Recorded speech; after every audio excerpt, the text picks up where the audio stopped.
a little mishap there. We didn't realize you had to go live on stage. Did you do the intro yet, Jason? What's that? Did you introduce the show? Everybody, Jesse, we got to grab Jesse. No, I just sat here awkwardly, the only person on the screen. I think Everybody. every LinkedIn Live Right Live always starts with, "Are we on? Is this okay?" I think we're on, according to Eric. So this is Outbound 2.0. We are back. After a few week hiatus. After a few week hiatus, we added some structure. As fun as it was for Eric, Jesse, Jason, and myself to just shoot the shit, like there was a law of diminishing returns happening like in 3 weeks out, and we saw it, and we're like, we need to bring some other people on. Well, and then when you added our struggles trying to get stuff to stream, and Jason, why don't you do the introduction of Justin today? Tell the world why we're so hyped. Yeah, no, I'm super happy to have Justin on with us. Justin's somebody I've respected for a long time in the industry. Justin is president of Invisible PPC out of Austin, Texas. Justin, I'll give you just a couple minutes, introduce yourself, and then have a few questions to kick off with you. Cool. Sounds great. Yeah. Well, one, thank y'all so much for having me. Super excited to be here. I'm clearly a Texan now that I said y'all. Like, see how that's coming out there. My Northeast roots, don't have them anymore. But yeah, so I'm Justin Rondo. I've been doing this whole marketing thing for almost around 15 years at this point. Got my start in the conversion rate optimization space, ended up moving into overall marketing management, and then running a little company called Digital Marketer. Not sure if anybody's heard of it. But then ended up moving into the software space, and then decided to go out on a venture, partnered up with my business partner, Avi Kumar, to purchase Invisible PPC, which is a white label fulfillment partner for our agencies. So that's kind of the short bit of it for me, but that's that. So yeah, that's what I got. Awesome. Is anybody else getting some noise in the background? I'm getting some like typey. I'm not sure if that's anybody else, or it's just my headphones. I've been creating crazy. Every type of noise but that. So I'm like eating fajitas here and stuff. The typing isn't me. Who is it? Yeah, I'm done. I just finished. Who's the type? Right. Okay. All right. Well, thanks, Justin. Happy to have you on. For those that have not joined us before, general idea here is that we've all seen in the market that everybody's struggling with outbound, specifically, and demand gen pipeline building in general, especially over the last 3 to 6 months as things have tightened up in the space. And so that's generally what we're in here talking about, is kind of what's going on there, what we see, as issues, solutions to it, stuff like that. But before we jump into all of that, Justin, I have a handful of questions we want to start with. So first up, debunk a myth about outbound or demand gen. Oh gosh. So I think I'm on the outbound side of things. I think forever everyone was saying, and I know it's everyone says things are dead and those things, but people were shying away from outbound way too much for a while. And then they were like, inbound is all that matters. But everyone kind of forgot the fact that you need to have a balance between the two, because not everybody is going to be searching for you if you can't be found just yet. You have to, pound the pavement. There's a reason why, there's people that literally still solicit door to door because it works, right? It just works. And then the digital world, is just a representation of the actual world that we live in. It blows my mind sometimes that people are so disconnected in those things, but sometimes you just got to introduce yourself. And I think outbound has this ugly connotation to it. And people just have this belief that why are you doing that? It's well, you know what? I'd much rather be doing that because I'll be making money and you won't. So I think what I want to say that's controversial here is that outbound is here to stay. It's great. It's fantastic. Everyone should be doing it, except for maybe not everyone should be doing it, because that's going to get harder for me. But the fact of the matter is, you need to be doing it. If you're not, you're losing money. You hate money. Start doing it. Well, unpack that. That's pretty powerful there, Justin. Just do outbound is a bit vague. Yeah. Right. Yeah. I guess I could start calling everybody on my phone, right? But right. Yeah. And I think when people say outbound is quote unquote broken, they're talking about the model that's sort of dominated over the last 10 years or so, which is a brute force. Let's go, Mhm. hire a bunch of, start of their career reps and, Oh, yeah. give them tech and allow them to chew through stuff and send emails at, volume and all of that stuff. And so I have a feeling you've got a different model of outbound in mind. Yeah. Yeah. I think I'm looking at it as, I guess, my perspective of outbound, but I'm not doing like dialing for dollars at this point, like just getting a list and then working through it. That's not the way to do it. You need to be looking at and making an informed decision about the audience that you're going after. Like understand truly who you're going after and then try to provide value up front, right? You don't want to start the conversation being like, hey, buy my shit.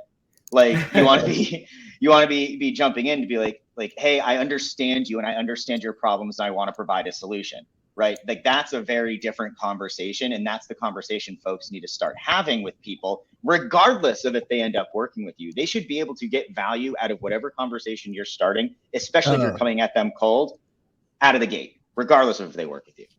Yep.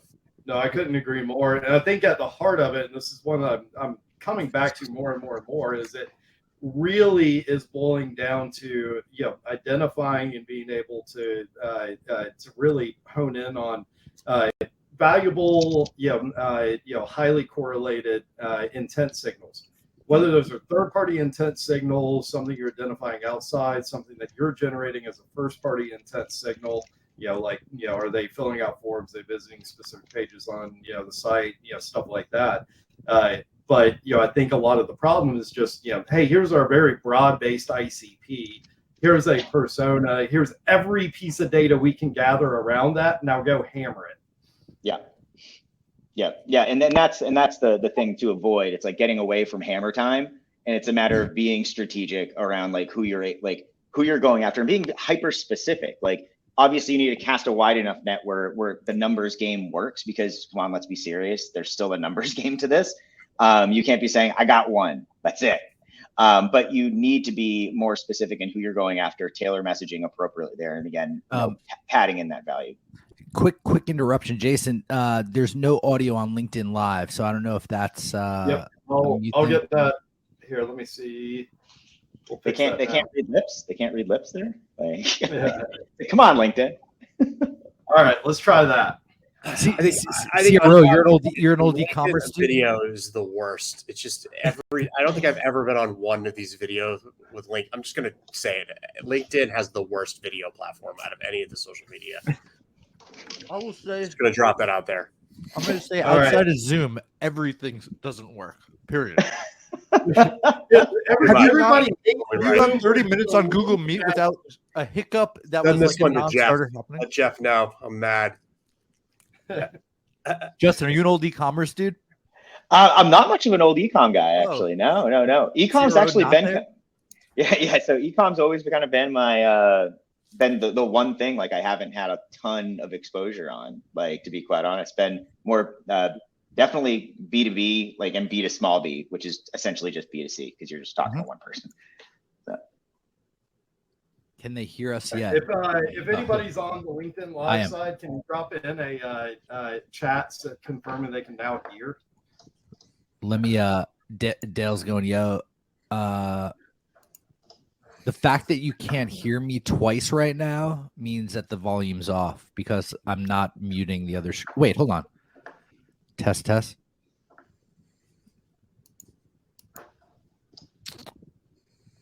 Weird. I have no video or sound. So, Jared, no audio.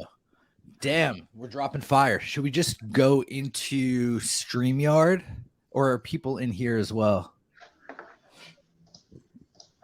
Well, people are in Goldcast as well. All right, so we're gonna just have to drop it right after we finish. Here, let me check. We have the public. The public are speaking. Ben, the Goldcast link works fine. Audio comes through on light mode. Yeah. I blame StreamYard on this one and LinkedIn. I also blame TikTok on this. TikTok is behind LinkedIn not working. It's the BitDance people in China. Bold prediction. Well, TikTok is behind LinkedIn not working. Nailed it. Yeah, at this point, I have no idea how or why audio is. All right, so let's just keep going. We're gonna get a clip and we'll just drop it after the fact on LinkedIn, which is all right. Sorry, guys. Let's drop anyway. a link to for everybody in the chat to come into here though, Jason. Like, can we not on stage, but like to sign up? Yeah, give me 1 second. If you guys can just continue the conversation, I will. Yeah, so Justin, unpack on like, yeah, Outbound's not dead. Got it. Like, but it's not working for so many. B2B, forget the ecom shit. That was a side convo. How can folks set themselves up for success, or teams set themselves up for success? And you mentioned like relevancy and stuff, but like, do you have like a list like of must do's? I think for me and how we do it, because we utilize like generally outbound cold outreach to generate a lot of our meetings at IPPC. Like we're doing a lot of that work where we're working with building particular lists based off of either, there's different ways to do it. One would be de-anonymizing the data coming to your website. So anybody coming to your website, trying to figure out who the heck they are, you can use tools like, what's it called? They've just rebranded their Hashtag Lead Magic. Yeah, there you go. Use tools like that to be able to do that type of work. That's a really great way to do it. But the fact is, some folks don't have enough traffic or enough people that know who they are, especially people who are starting out. So it really does come down into the you can look into like different areas where your ideal segment is hanging out. So like for us, agencies are our target market. So guess where we go? We went to Clutch. And like, let's see these Clutch rated agencies, and then start doing different types of outreach tactics there, whether it be one-to-one or trying to build a list and then utilizing standard outbound email and LinkedIn tactics. So just we're identifying where our folks are hanging out and finding the best way to actually start knocking on the door. I love that. Like now when you do that, you're measuring yourself, right? Like what are the KPIs that are important to you? And then as a follow-up, like I'm always curious, like how might that differ from like what you're seeing other teams that may or may not be working KPIs? Like, is your focus different?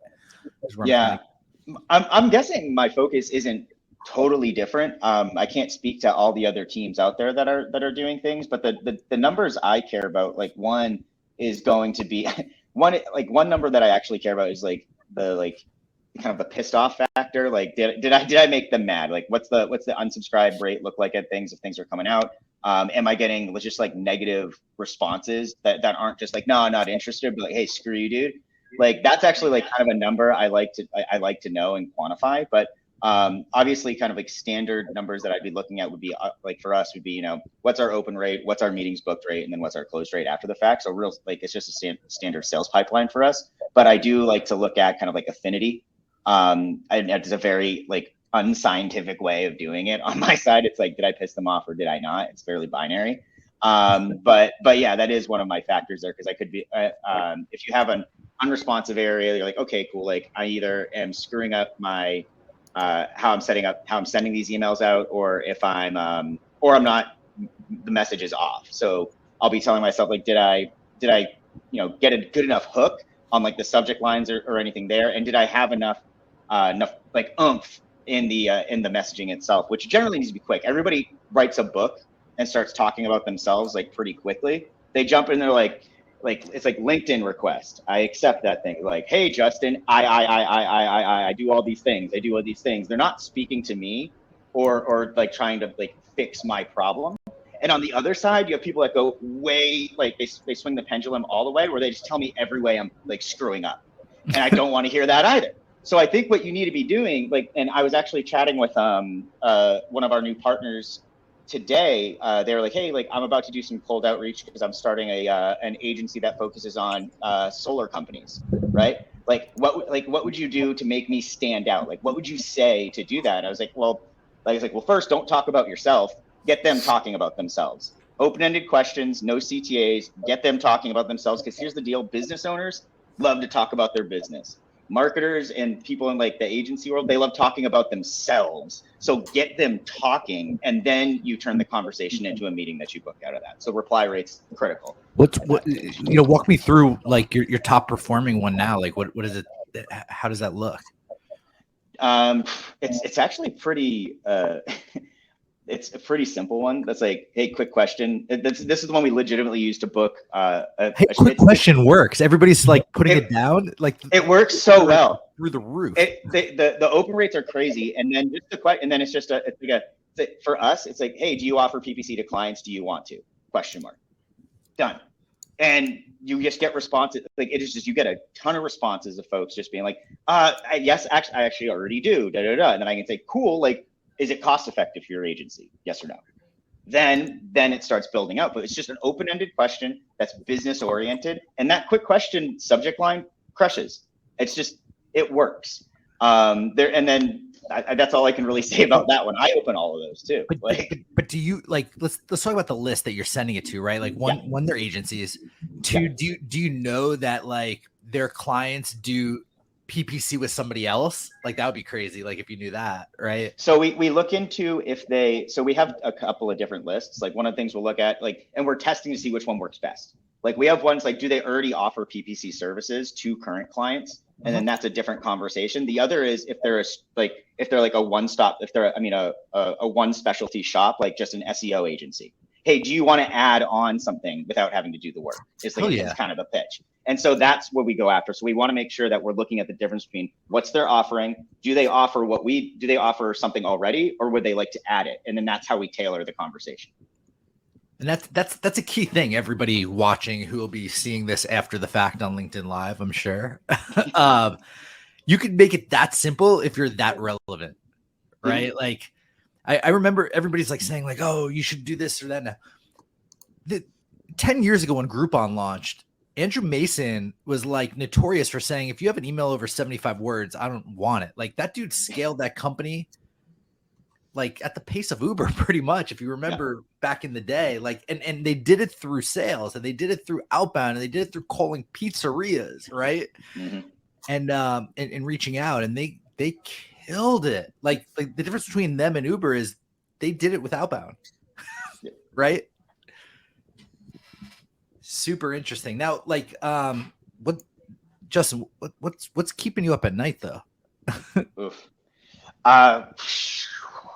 I think what keeps me up is that if I can't not being able to find a way to scale some of our outbound efforts to bridge gaps on while we're building our inbound side of things, right? Because like I was saying, like you need to have these things working together, and it's always a lot slower on the inbound side. And then the biggest thing that keeps me up at night is less on outbound, I guess. Like maybe I'm just trying to make that fit for the conversation. No, make it real. But the thing that really like does it, it's just like traffic's more expensive. Attention's going down, everything's getting way more expensive on the inbound side of things. And it's not getting feasible for a lot of small mid-sized companies to run profitably without having to kind of jump into a longer velocity of return. And so that's the harder thing for me, is like making sure that I'm getting a return on my particular ad spend when that's been a standard model. Like that shit's just changing right now, and it's getting more and more difficult to predictably create a scalable inbound engine at this point in time. So that's the harder part, because that's the stuff that kind of works while you're sleeping, so to say.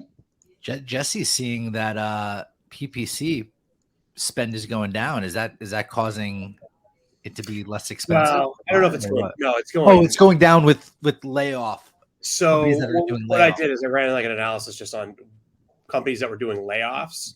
Yeah. And a lot of them with the quarter before, the first layoff they had was they basically cut their Google spend, their paid ad spend from, a lot of them went from like 100 to 20%. And that big change, you know better than me, from like a PPC perspective, but if you do that drop, that's like firing 80% of your sales team and nobody's saying a word. And this happens at a lot of these like larger SaaS companies. Yeah, a lot. Like, I've seen it working at large SaaS companies before. Like the first thing that they start pulling is going to be the ad spend, and then they're going to go, where the hell's everything? It's going to be that. And it's what it's going to be, which is the the real like bitch of it is that it's going to be the non-branded stuff, the stuff that's expanding your sphere of influence that they're going to pull, they're going to gut first. Everyone's going to gut that first. So they see that as the most expensive, but you're like, it's expensive for a reason because you haven't earned the attention yet. Right. And so that's the first move, everybody. And that's a good call out, Jesse, for sure. All right. Hopefully everybody from LinkedIn Live is now taken care of. They have all been automatically registered on their behalf in Goldcast. So, Damn. Invites should be in inboxes. Oh, sick. Because whatever link we were dropping in LinkedIn Live, and this is great. Like, what do you do when you throw 5 marketers to operate a webinar? Like they could get 1 million people to come. Can we operationalize the but they can't hit the go button. Just kidding. Yeah, it's like get on the stage. What's that button? All right, Jason, we were just talking about hard to scale ad spend and stuff. Keeping Justin up at night. Yeah, got it. You want to take the baton. So yeah, last one that we had as a predefined question. What flip side of it? What's got you excited? What do you see coming down the pipe that you think is going to really move things? What are you excited about trying to go and implement, test, whatever? So I've been super stoked about really going headfirst into like the going into the short form video side of things for just building content. Like I think people who have figured that out have done such a great job in modeling that would be just epic. And it works because I mean I'm a YouTube junkie. And I watch a ton of just long form content, and then I watch how they produce that stuff. And if you have a good editor, like you could do, a single sit down for like an hour, and interview somebody, hour and a half, or just kind of have like a long form piece. And they turn that stuff into like a metric butt ton of smaller, like bite size, and then less than bite size, at least smaller than like the hour to an hour and a half. And then they're just really just repurposing things and spreading it everywhere. I think that there's a lot to be learned about how to maximize that. And that's something that I just want to be doing more of, like all of the time, because it's just, you have the right type of content for the right type of people. Like I enjoy long form, like either interviews when I'm working. But sometimes like when I'm searching for things, I was like, I don't have the time to fit into this. So people have really got that dialed in. So I'm really trying to dig through that formula of like how to utilize that best for our market right now.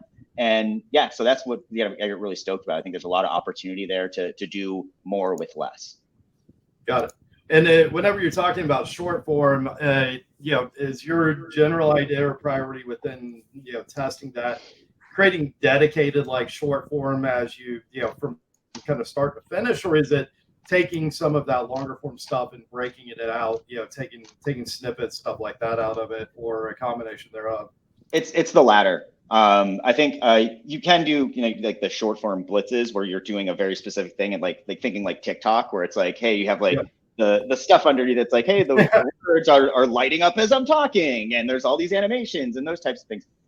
You can still do that and post edit for breaking up long form, but I think the long form content side of things just has so many benefits, and then the ability, and if you have a good editor, you can just break that stuff out.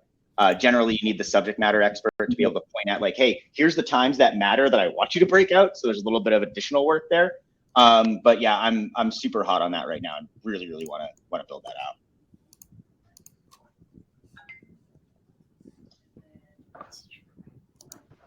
Jared, I'm not sure where you're at, what you're asking me to do. Oh, I'm just saying, for the LinkedIn Live that can't hear us, hitting the full screen on the bottom right makes our faces bigger on there. That's all. so that at least they can see us. So at least you can see us. So if we do the video next, this is rad. The good news is, Justin, we're going to be able to take tidbits of this, work with our podcast agency, grab like a piece of this. They're going to cut off all this other junk. We love you, sales guys, and make you sound like a fucking all-star and make us all sound like we got our acts together. In addition, no one's gonna hear the "Are we live?"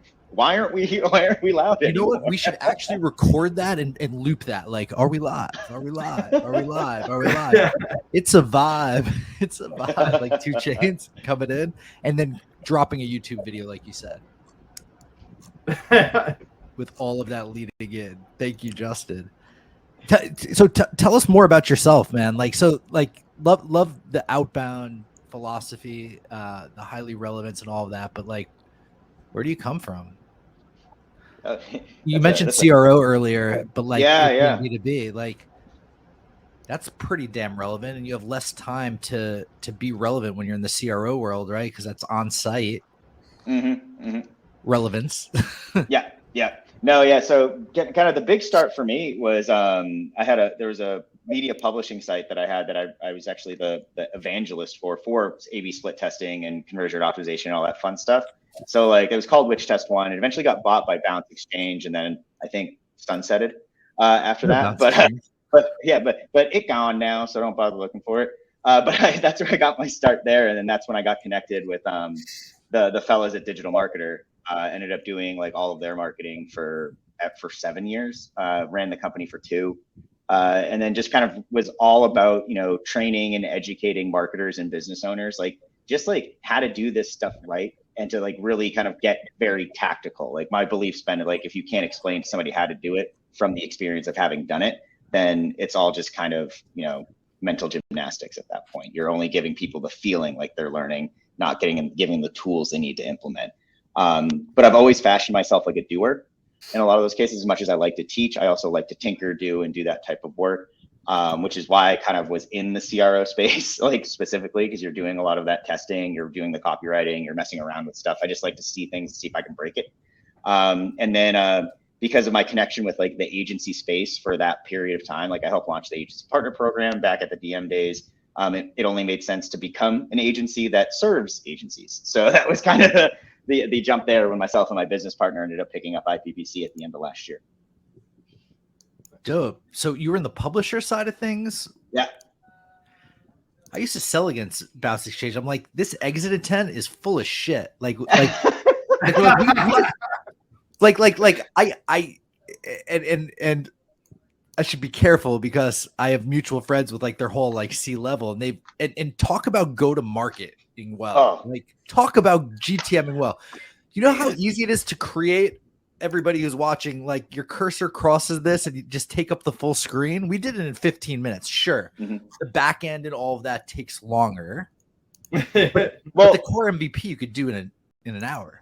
Well, that wasn't what they like. I know. That was one it was just but even let's live in the just in the exit pop side. Yeah. Like what they did is what everybody should probably be doing. Like if you're in the agency space, because like they did full service work on there. They did the copywriting, the designing, Like because so I'm like, and still like, but at the core of it, you'd have people like, but it's just an exit intent piece. But if you can connect technology with expertise that like makes that technology sing, you will make a butt ton more money than if you were just technology or if you were just services. So you marrying those two is where they mastered it. To be quite honest, I could not agree more. That was the lesson I learned the first time I ran an agency, was just the services side of it does not scale. I mean, and it's a recipe for a never-ending roller coaster ride.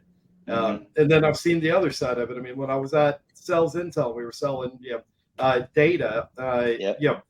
Number of people that came in were like, I know we need data. It'd be like, okay, we will sell you data. And then they would come back and they would say, I don't know what the hell to do with this data. So like, so I was in, it's funny that you say that because I was in like the AI space 10 years, call it machine learning,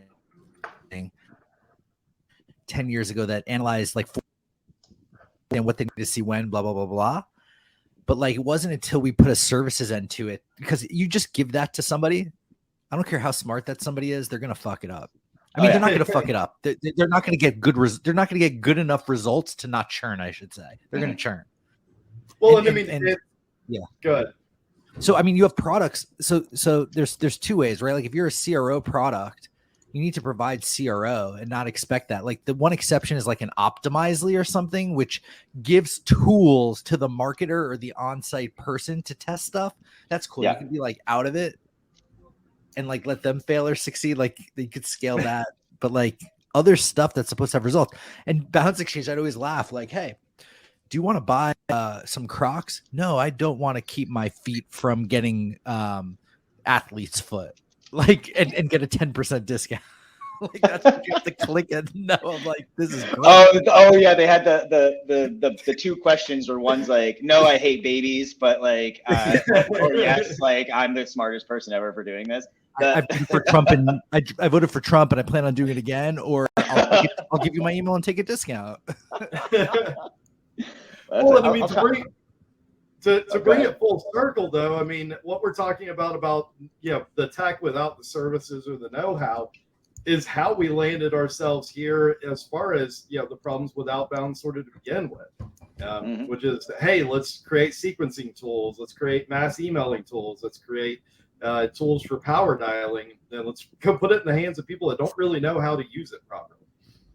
Yeah, no, I think that's a good call out, because I mean, like, the tools themselves can allow people dangerous enough to ruin it for everybody if they don't have the education to be able to actually get the results. And the worst part is let's not even look at it at a macro level where it's like, hey, like you're giving us a bad name or you're giving this industry a bad name. What it's also doing is now it's making people not believe in the efficacy of like the actual process, right? It like, have you ever heard people say like, oh, well, I tried that, it didn't work. It doesn't work, or it didn't work for me. In most cases, because it was done wrong, right? There's always the cases where it's a mismatch, where it's like actually that's fairly not appropriate for this scenario. But it's very rarely the tool, or it's very rarely the process that you're following. It's just a matter of like, were you able to implement it correctly? And that's where we're running into things. The barrier of entry to get into this space is so freaking low. Like to get into marketing as a whole, but even outbound, like you can just like purchase a list, purchase a tool, and just go bam, done, did it. But that didn't work for me. Well, you did it wrong, dummy. Like that's why, like, man. Sorry, I was on a call yesterday with a bunch of existing or people aiming at trying to get into a CRO role, chief revenue officer, not conversion rate optimization. But they were all, everybody on there was asking at one point, like, hey, has anybody ever implemented a user tracking solution? Like an Amplitude or something like that, and done that successfully and have it, be effective in your go-to-market or your retention strategies, whatever. Every single one of them that had tried it said, yep, tried it, couldn't make it work or couldn't do anything with it. And like I chimed in and I was like, actually, yeah, I did this like at my very first B2B SaaS company. And it was a fucking game changer. Like it absolutely leveled us up. It was reason for like our supercharged growth the last 2 years I was there. But to your point, it's like, if you don't know how to use this stuff, you don't know how to implement it, you don't know what to do with what's coming out of it, then I mean it doesn't ever work. And then you wind up with a whole bunch of people in a circle like that going, no, it didn't work for me. No, it didn't work for me.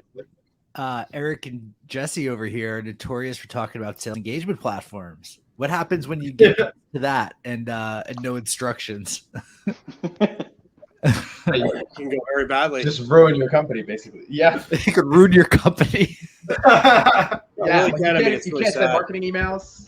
Yeah, you can't send marketing emails. Your whole every time you hire SDRs, you put them on pips and you think it's their fault, and they didn't even get an email delivered. Blame your most junior people and make them feel like they're already in a bunch of college debt, right? Sorry, you hired the entire. You've hired people that you've basically convinced them to go to a 4-year university to put themselves in 15 years of debt, and then you're now blaming them for all of your go-to-market problems, and it's just a little ridiculous because you're trying to go against science with, you can't send more than really 50 emails per day per domain accurately, right? You're at like such a low conversion rate that for actually getting a response, it just becomes impossible. It depends on who you email, of course, but here's the kicker. So the worst part about, and then tangent done, but sales engagement platforms, is that CROs are blaming the reps for this. Is happening all the time. A rep will land in spam. So this is part of your onboarding. Jared@revgenius.com. We're going to connect Jared@revgenius.com to outreach. We got you outreach, right? We got you data. We got you LinkedIn Navigator. And as soon as and we're gonna in sales training, we're gonna teach you a few ways to write an email. We're gonna even give you a few templates, and we're gonna give you an hour lesson on how to use all this, right? 2 hours if you're lucky, and then Hour if you're 2 lucky. And then weeks if we're you're going to hold lucky. your job over your head if you don't send enough that aren't getting opened and getting blocked. Like it's a really weird situation we've created. This is the exact note I got today from somebody. This just makes my heart break. Turns out I triggered my work Gmail for spam because I had to step away just as being prompted to prove I wasn't human. Now I'm blocked and my CEO is understandably frustrated. This is during ramp. I'll leave the names out, but like Sad. CEO, you need to enable better. And enabling isn't just teaching them how to do it. It's setting up systems to allow success. Mm-hmm. So we only work with so when we find a lot of my leads come from the spam folder. I have a couple of CROs who give me all their emails, and they send me all of the emails. And what I do is I never go to like the SDR, the RevOps team. I don't go to anybody. I go right to the CEO on email delivery, and it's been working. I've had quite a few of my deals come this way. High conversion, one message back to the CEO. Like, I have. Like there's some SDRs that are emailing me. They see me on LinkedIn and they're actually just saying, please help us out of jail. They're in my spam folder. Like it's really weird. It's really weird. It kind of reminds me of one of those like ASPCA, like animal, like cruelty.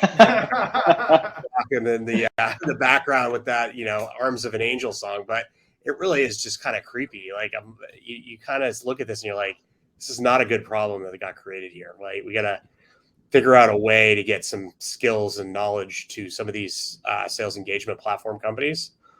They can't just give these tools out the way that they're giving them out. And the configurations aren't set up for any sort of team over 1 or 2 people, right? Like you can't, like they have to tell you can only use one domain at X number because you're just not going to get any return.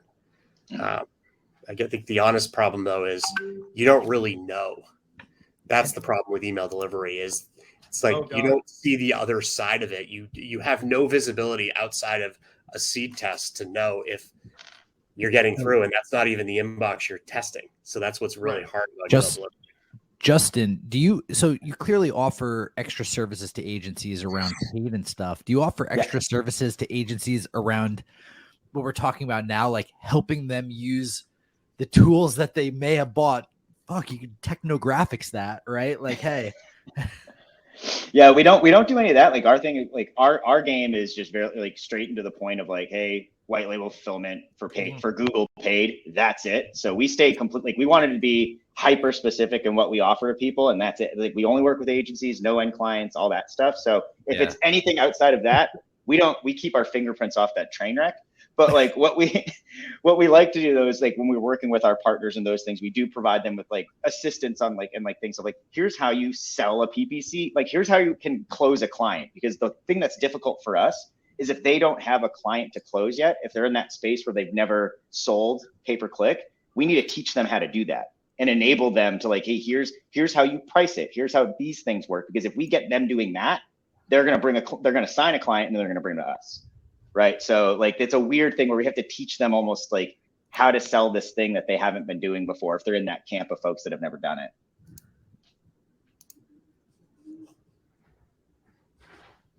I love that people are coming into our chat here. Sorry, my eyes are wandering. Dude, Justin, like keeping it simple is everything. And if I've taken anything from this, it's relevancy is where you win. Mm-hmm.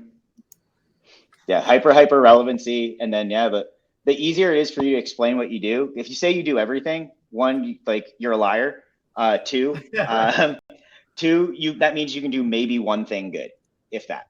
Like it's really hard to be great at a single thing. It's very, very hard. It's damn near impossible to be great, outstanding, stellar at 3 things, right? But all of us like to say, hey, we understand the lay of land for all of these like technologies or for all of these tools and all of these things. And we keep saying it. And then the thing that it sucks, that's why you're getting this from like CEOs and those folks. They expect people to be able to do all those things. Like, have you ever seen those? This is me on a super rant, so sorry. But have you ever seen like a head of marketing, like look at like a head of marketing job description at any tech company right now. Like you can just pull it up. Every one of them is a marketing department for an individual, right? In terms of like what they'd be able to do, right? So unless they're willing to let them staff a full department, cut it back, keep it simple. What's the one thing? What's the one thing you want to happen here, right? And like I think we need to like be better at explaining that to our employees, to our peers, to our bosses, to our clients, to the fucking world, man. Like, it's just one of those things where everybody's trying to do way too much. Be specific, draw a line in the sand. This is what I do. This is who I help. And this is how I do it. If you do that, you win. I think people take it for granted. Not even take it for granted. They don't think like outside the scripts they have and everything, like and build a little acumen. Right. Mm-hmm. Like, yeah, I spoke about it today on LinkedIn. Like people like Guild Group's prime. They're way off that prime, but they were like the top e-commerce company. They brought me into a boardroom to speak with like tons of Stanford people and stuff. Why? Because CRO was a fucking issue for them. They had no idea. Do you remember the days how solving CRO was through retargeting? They're already leaving the site those days. Like we were in those days and they're like, how do we do it on site? And the reason why they had me is because like that was the only fucking thing that I knew, and I didn't even know it well. Like I just knew the problems and I knew it was to solve, and it was super interesting. Like, yeah, and then your messaging all throughout is going to be like that. Hey, I speak to VPs of product, and is your number one tactic for conversion rate optimization email, post them leaving the site, and retargeting, post them leaving the site? Yeah, that's it. Well, they left the site. like what do you CRO? That's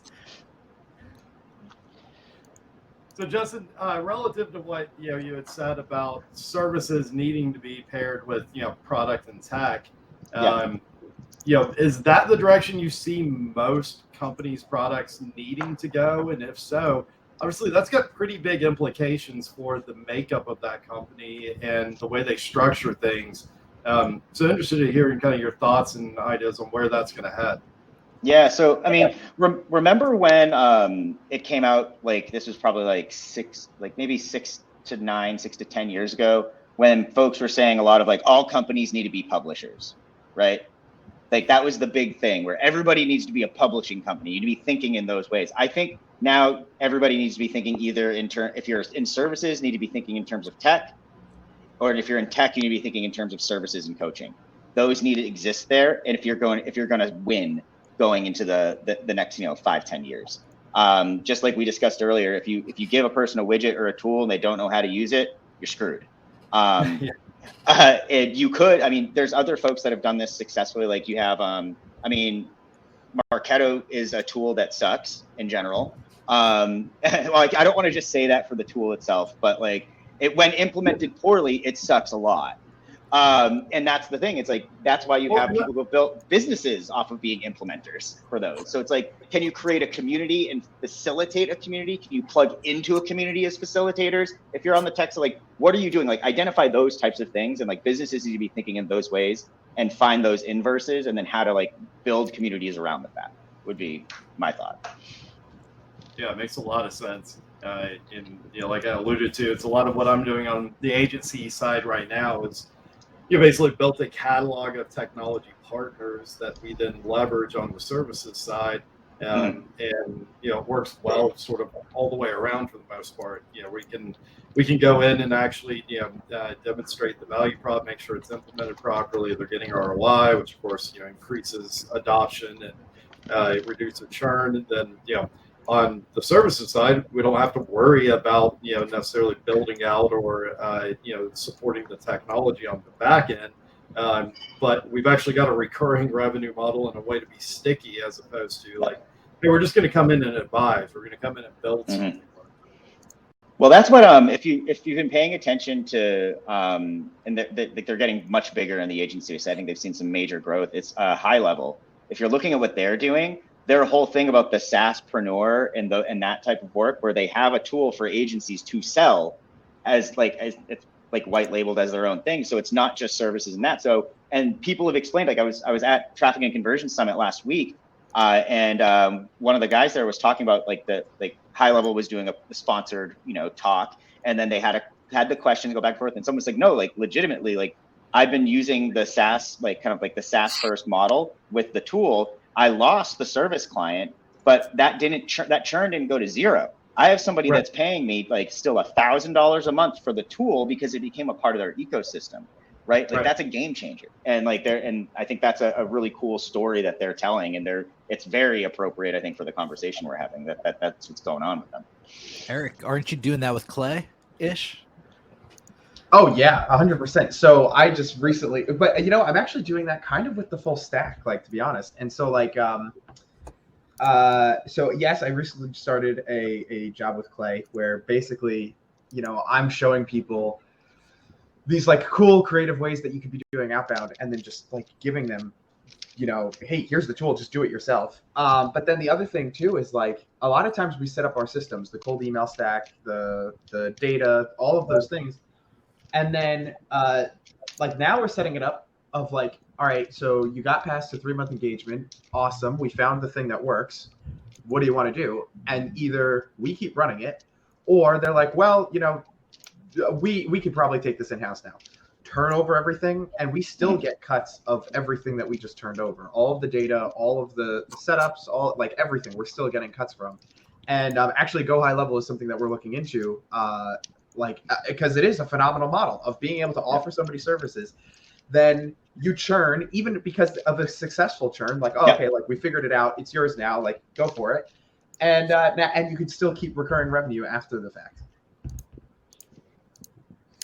So do you think there's going to be a lot more sales people that are going to start figuring out that they could go build something and Go High Level? They could find an invisible PPC, they start taking the service out, they side hustle in their region, and then eventually they're out. Do you think this is going to happen? Is this something that you're seeing more of, Jared, in the Rev Genius? I think anybody on earth could do it, salespeople or not. It just depends on where their minds are at, right? And where they see the opportunities. When it was funny because when I was deep in sales, and I was thinking about this early today when I worked for this company in the CRO space, perfect example where they needed an agency, and to the point where this company's no longer raising money. They're just a profitable agency with a service along with it. And I'm like, I could have created something then to solve the problem I was having selling, and I didn't. And 6 years later, 100%. We see Salesforce is the most obvious thing where you see Salesforce reps just leave and start an agency and make hundreds of thousands of dollars supporting Salesforce and HubSpot all day long. I think you're going to see the same clip. I think there's nothing until there's a Justin Welsh course for making it easy for people to do this. I don't think it's going to be an extra, any higher level than whatever. We saw the solopreneurs creating a Gumroad, creating a Patreon pop because there were some very intuitive, easy to follow $100, $200 courses, frankly, and other people doing it. I think we're in a space that's very much a follow the leader space. Okay, I could say that again, very much follow the leader space. And if somebody doesn't create something that makes it easy for somebody to think outside the box, people aren't thinking outside the box to create something unique. And even in this, this isn't thinking outside the box so much, but it's something that a Salesforce rep that became an agency didn't create a Gumroad for yet. Is that wrong? Like I'm seeing a lot of Me Too companies. Hey, I do that. Me too. Well, I mean, I think honestly, the barriers to entry and the technology that enables these things is making that just that much more of a trend. I mean, I think there was a level of, you had to have, a level of working knowledge, sophistication, whatever, to get something out. And so there was a natural sort of qualification within that. So you had, less ability to go and just follow or copy whatever. But I think as we've enabled, a lot of this stuff, I mean, really going back to, the move to the cloud, I mean, that was huge for people to be able to roll out quickly and relatively easily apps. And, you've only added more and more pieces to the puzzle, every year that makes it easier to go to market with those things. And so, that there's going to be more and more cookie cutter stuff is, I think, inevitable.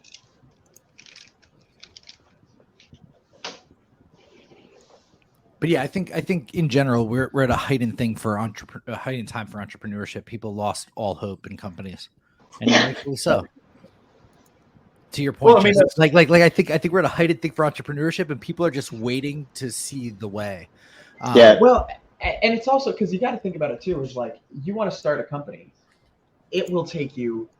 You have to acquire 0.00001% of the overall market share to make double what you were making at your company. Well, yeah, it was one of the things that, when we were coming out of the pandemic and stuff like that, and everybody was like, what happened to the vanishing workforce? Like, why is it so hard to, fill positions and stuff? And they were like, they couldn't really figure out where all of these people went until they started going and looking at business starts. And it was like, oh shit, all these people that were doing these jobs, or all these people that had side hustles and stuff like that, said screw it during the pandemic and either decided to go start their own thing or turn their side hustle into their main gig. It was like, okay, there's our missing like 60-70% of the workforce that we couldn't find whenever we're trying to figure out why people can't fill job positions. And the folks that are willing to do that are the folks that you would have hired and wanted to hire, like in that workforce. The people that are willing to make that jump and make that pull, like now they're out of reach at this point because of kind of like the lack of faith there. So yeah. So people like SellX are banking on this for like filling SDR roles. Like, it feels like that position is trickier, right? Like if you're an ad buyer for your company, you're making like $1.25. Yeah. Newsflash, 2 clients, you're good. You're good. 5K minimum spend a month. That's if they hit the minimums, you're equal. Yeah. You get a 3rd client, guess who's winning? But like in the SDR role in particular, and I'm curious to see where it goes. Like, is it possible for not scalable things? Well, services in general are not scalable. I'm curious, Justin. What do you think about like individuals doing outbound in like? Are you familiar with SellX?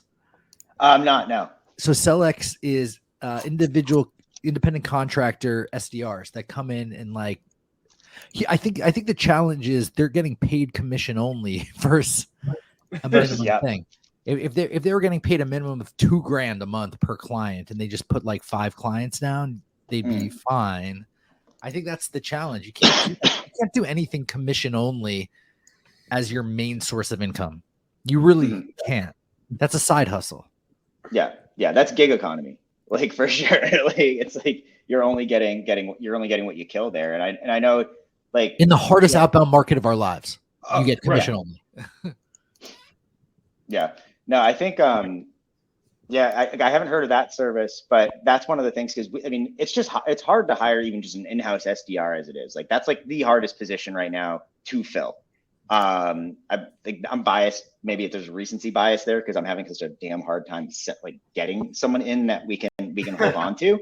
But like I mean, it is such a hard position to get. And then you look at these other services out there, these other people that are like in placement or those things, and then you get kind of those scenarios. You get someone like, it's like, oh, it's just pure commission based, or you get things where like, oh, well, this person's gonna be splitting time between me and them. And so that's still like my business is a side hustle now. So I don't feel like comfortable with it. It's hard to find people like in general. I mean, the whole fractional outbound or outsourced outbound model itself, like I've tried it probably close to a dozen times in my career. And every time I'm like, this does not work. I don't know why I keep going back to this. And then like, I'll give it a year or whatever. And like somebody will convince me like, oh, we do it different. Or like, we know the problems with the model. It's like, all right, fuck it. I'm going to try it again.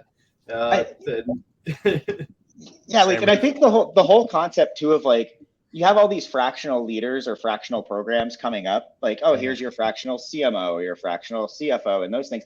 The fact is, it's almost like a Band-Aid scenario. And so it doesn't really work for the people who need a full-time, and it definitely, like the people that don't actually need CMOs or CFOs aren't going to be attracted to this fractional thing because they're like, wait, my company doesn't, am I at that stage where I need a CMO yet? It's like, no, you're not. You need people who do things, but now you have this weird like space where everybody's calling themselves some type of fractional something there or other, where it's like either go get the job or be a consultant or agency. Like do one of the two things then then rather than the standard kind of like FCMO, FCFO, those types of things. But there shouldn't be more than a 3-month period where you have a fractional something. So you bring out a fractional CRO to build the playbooks, hire the people, and then either get the fuck out or be hired in. Right? Yeah, you need to be kind of like that person needs to be finding their like building their replacement and getting ready to like document, train, and get the hell out. Like the clock is ticking when you have an FCMO. So if anybody's listening to this, that's like, oh man, like Sheila's been our FCMO for like 2 years. Like don't go and fire Sheila like yet, but you should have her. Like you should probably think of a longer term solution. Our fractional CMO doesn't lose us money. They keep it so that we could just pay their bills. Well, it's funny that you say that, Justin, because my first go around in an agency, that was what I got stuck doing. I kept being, CMO and marketing department in a box for people. And that didn't work well for any of us, myself included. And so, I've been able to steer clear of that with one exception thus far in, this agency. But a lot of that's because like I'm upfront with people. Like whenever they start talking to me about that type of role or responsibility, I'm like, I'll get in, I'll build it, I'll give you the playbook, all of those things. But it's like, if you expect me to be in there for more than, 90 days and go and execute on it, it's like, it ain't going to happen. Like, let me end that conversation before it gets started. And it goes back to specificity. Like you're being hyper specific in like what you're willing to do and what you're able to do. And then that's how you're able to draw those lines. Like it goes back to what we were talking about earlier. I love this. I think we're right at the time now. Yeah, we made it. We made it. This is all being recorded. We need to chop out some stuff in the middle, but this is awesome. Thank you for coming up, Justin. Absolutely. No, thanks for having me. This was a blast. It's good to be around people that have some solid opinions on things and like just take it casually and then just kind of really dig in. That was a blast, man. Yeah, there's no shortage of opinions with this group.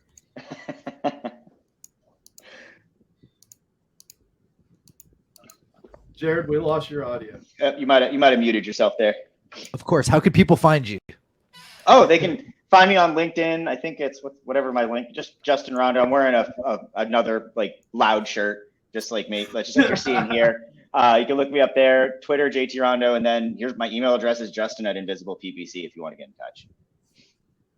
Awesome. Damn, let's go. Let's do it. All right, guys. Until next week. You don't have to go home, but you got to get the hell out of here. Here, guys. All right, bye.